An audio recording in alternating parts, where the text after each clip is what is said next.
Muling naghandog si Kagawad Jake Abueg at ang 1LGBT ng Barangay Santa Cruz ng libreng gupit at hair color para sa mga residente ng nasabing lugar nitong linggo. Ang proyekto ay binuksan para sa mahigit 250 katao. Layunin ng aktibidad na mabigyan ng pagkakataon ang mamamayan na magpaganda o magpagwapo. Ito din ay nagsisilbing paghahanda para sa mga estudyante ngayong magpapasukan na.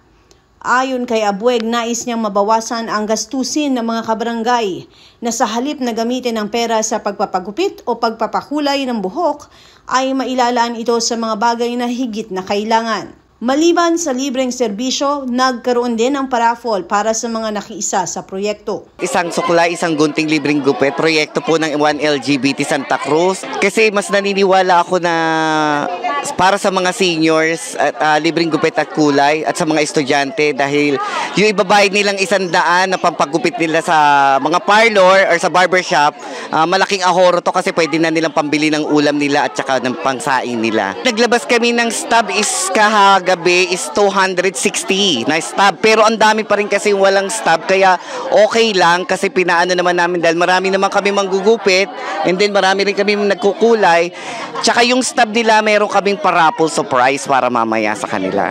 Binahay-bahay namin kasama ng mga LGBT, ng mga kapatid sa samahan ng LGBT, bali 2 days kami namigay and hanggang kagabi nagtatayo ng tent, may mga pupunta pa rin, humingi pa rin sa amin ng mga stub. Katulad ng pinangako ko, ito yung serbisyong makatao para sa inyo, di ba? Lagi ko naman sinasabi sa inyo na ako kasama nyo ko sa lahat. Ito'y walang halong pamumulitika kasi nakikita ko kasi talaga yung matitipid ng mga magulang, di ba? Since magpapasok ka naman, kaya naisip ko uli yung proyektong to. Kasama ko ang Empowered Her by Kiko Ruscha and Camps Ruscha.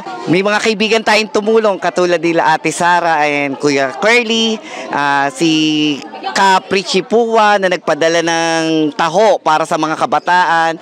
At syempre meron din tayo mamayang shake. Meron kaming scramble para din sa mga kabataan. Then kanila Tita Doris na nagpadala ng pagkain. Meron nagpadala ng 100 piraso ng food pack ng kaldereta. Meron pa pong kasunod to kasi sabi ko nga sa'yo, itong proyektong to, handog ng 1LGBT Santa Cruz. Kumbaga samahan talaga namin. Tuloy-tuloy to kasi actually may mga gagawin pa kami mga activities na under LGBT. Meron kong clean drive. Magkakaroon din kami ng trick or treat at saka sa December mamimigay kami para sa mga kabataan ng mga laruan. Pinopost namin sa FB, ina-announce namin sa barangay, then nag-iikot din kami mismo. Sa mga kabarangay ko, tuloy-tuloy lang po tayo, sama-sama tayo, kasama ng 1LGBT po. Para makita ng mga tao na hindi lang kami basta bakla ka lang, basta ka lang tomboy, may ginagawa kami sa komunidad namin.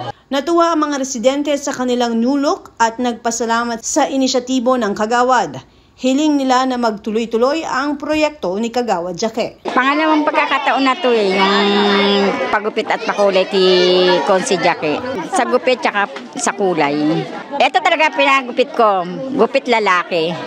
Para magmukhang konting batang-bata. Nagpapasalamat po ako kay Konsi Jake. Sana po magdire-diretso yung proyekto niyang to. In-announce naman po sa barangay. Kaya lang, nag-work kasi ako. Ngayon lang ako nakapagpagupit sa project ni Konsi Jake. Marami na siyang project na ganito. Kaya lang ngayon lang ako naka-avail ng ganito. Gupit at saka kulay para gumanda. Nagpapasalamat po ako sa project ng Konsi Jake na kami ay pagandahin. Kasi ngayon lang po na nagkataon na maraming project si Konsi Jake na ngayon lang ako nakapagpagupit, makakapagpakulay. Maraming salamat. Ako si Luan Peñano para sa latest ng iNews Pasig.